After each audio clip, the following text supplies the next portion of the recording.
In modern times in Los Angeles, a group of cops is investigating a mysterious trail that appeared overnight and looks like a large creature made it. Reporter Ethan arrives to cover the news, but nobody wants to answer his questions, although he gets to see a clue. In the middle of the field there's an object that looks like a huge scale. He takes a picture and takes it to his office because he's sure he's seen this before, and as Ethan glances at a medallion that he always wears, he remembers what happened 15 years ago. When he was a little kid, Ethan went with his dad to an antique store. While his dad tried to sell an old blade to Jack, Ethan looked around and found a mysterious box, which unlocked itself after sensing his presence and revealed a huge scale that glowed brightly. Jack could sense what was going on and pretended to have a heart attack, so while Ethan's father rushed to find help, Jack approached Ethan to share a story. Legends spoke of giant snakes called emojis, and every 500 years, one snake would be turned into a celestial dragon to reward it for its good deeds. For that to happen, an object known as Ya-Yi-Yo was needed, which the evil snake Baraki tried to steal for itself. To stop this from happening, the rulers of heaven hid the Ya-Yi-Yo in Korea, and when the local lord had a daughter named Naren, she was destined to carry the Ya-Yi-Yo on the dragon birthmark on her shoulder. Unfortunately, Baraki also learned this information and was waiting to reappear on Naren's 20th birthday, when Ya-Yi-Yo would finish forming inside her. The heavens also chose two warriors to protect the Ya-Yi-Yo, Haram and his master Bachun. Haram learned from his master all about the good emoji and visited it at its cave. Bachun also gave him a medallion sent by heaven that would protect him from any danger. Haram's duty was to make sure that Ya-Yi-Yo would reach a good emoji and not Baraki when the time came, and Naren had to be sacrificed for it. However, Haram still spent a lot of time with Naren and they two became a couple. Eventually Baraki sent his Atrix army to attack the village, which couldn't defend itself against the Atrix's mighty beasts and magical attacks. The soldiers began checking the shoulders of every woman, causing a citizen to tell them about Naren in exchange for being left alone. At Naren's house, the soldiers killed her father to make her come out of hiding and immediately took her away when they saw the mark on her shoulder. Moments later, Bachun and Haram attacked the soldiers to rescue Nareem. While Bachun continued to fight, Haram took Nareem to the emoji cave, and seeing her in pain, he decided to quit his duty as a guardian. After dropping the medallion for Bachun to find later, Haram ran away with Nareem instead of sacrificing her to the good emoji. However, Baraki found them and chased after them. Then the creature cornered them on a cliff, and the couple decided to end things rather than be used for evil.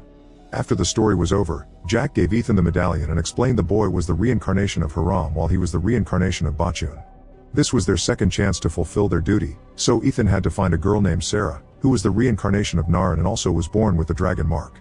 Once he's remembered the whole story, Ethan asks his friend Bruce to help him find Sarah with his computer skills.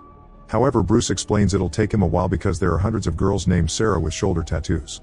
Meanwhile, the FBI gets the lab results from the scale and now knows there's a strange giant creature loose in the city. At the local gym, Sarah is watching the news on the TV with her best friend Brandy. When the camera shows the scale that was found on the mysterious trails, Sarah is overwhelmed with a feeling of dread and runs home to find an old book of talismans, which she proceeds to hang on the wall to protect herself. Later, Brandy comes to check on her and doesn't believe her when Sarah says something horrible is about to happen, but she does convince her to go out so she can forget about her paranoia. At the bar, Sarah tries to distract herself, but she can't get rid of her fear and decides to leave. On the street, a group of men tries to harass Sarah, only for a weird hobo to suddenly show up and beat the guys up before leaving without saying a word. At the local zoo, caretaker Belafonte hears some weird noises, and when he goes to check, he discovers an elephant has been killed by Baraki. Belafonte runs away in fear and soon Baraki leaves as well, so by the time an Atrix general comes looking for clues, he finds nothing. Later at the police station, Sarah is trying to tell the cops what happened to her, but nobody believes a random hobo could beat 3 guys up. A journalist does think her story is interesting though, and he takes a picture of her. The next morning, Ethan goes looking for Jack at the store, but he isn't there. The Atrix general finds him and wonders why Ethan isn't looking for the Ya-Yi-Yo, but at that moment, Ethan wakes up at his office. His coworker shows up with the story from the police station, and as soon as Ethan sees the picture, he can sense this is the right Sarah. Ethan decides to stay late in the office to look for her address. Meanwhile, Belafonte is trying to tell the cops about the snake, but they don't believe him either. Sarah is trying to leave the station in her car, but as soon as she touches it, scales appear on its surface. Terrified, she steps back and bumps into a cop, who suddenly reveals a magic sword and tries to kill her. At that moment, Sarah wakes up in her bed and begins feeling unbearable pain, so she calls 911 and they take her to a hospital. Moments later, Brandy tries to visit her friend, but the hospital receptionist won't let her because she isn't family. Brandy and her boyfriend decide to go to Sarah's home and at least get some clothes to bring during visitation hours.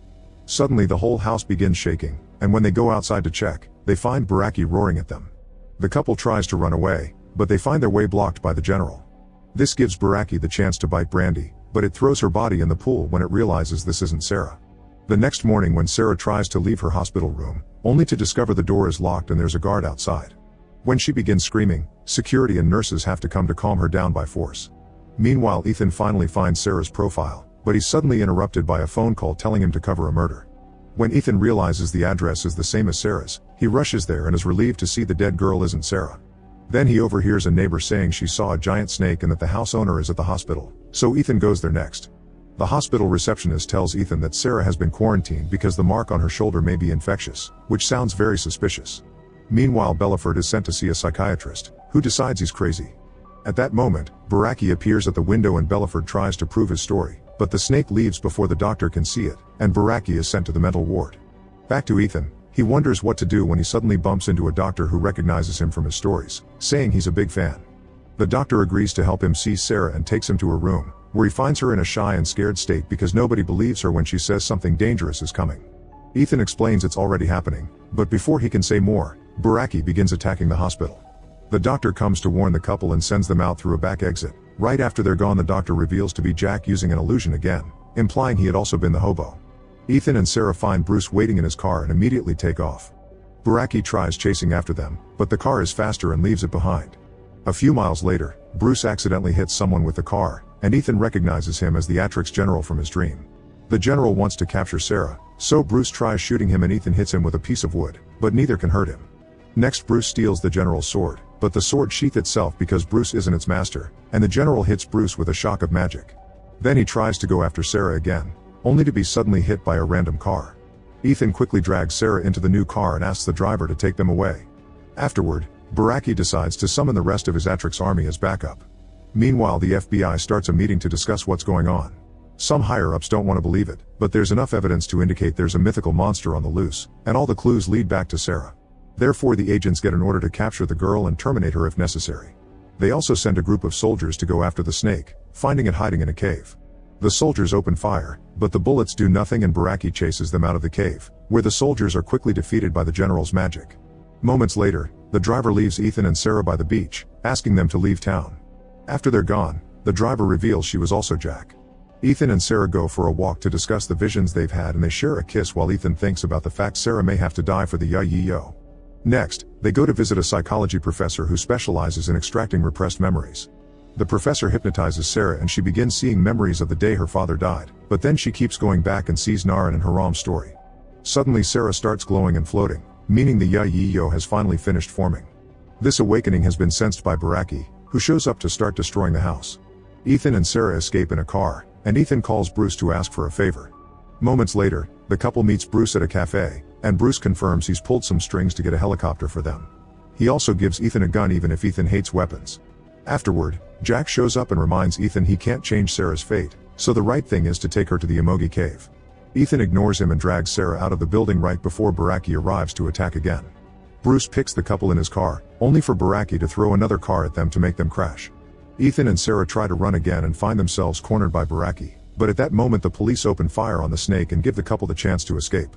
As Baraki chases after them through the city and causes lots of destruction, Ethan and Sarah climb to the top of the Liberty building, where the helicopter is waiting for them. The moment it tries to take off, Baraki grabs it with its mouth, so Ethan makes Sarah jump with him back to the roof before the snake crashes the helicopter on the ground. The sky begins darkening as Baraki gets ready to devour Sarah, but the army helicopters arrive and begin shooting at it. Baraki fights the helicopters, making many of them crash but eventually becoming overpowered by their attack. At that moment, the general and his beasts arrive as backup, and they destroy everything on their path no matter if it's helicopters, tanks, or buildings. Sarah and Ethan leave the building and are found by two FBI agents, who take them away in their car. When they reach a safe warehouse to hide in, the agents revealed they've researched the legend and they know about Sarah's destiny. One of the agents tries to shoot Sarah, but Ethan jumps between them to save her and the bullet only wounds his arm.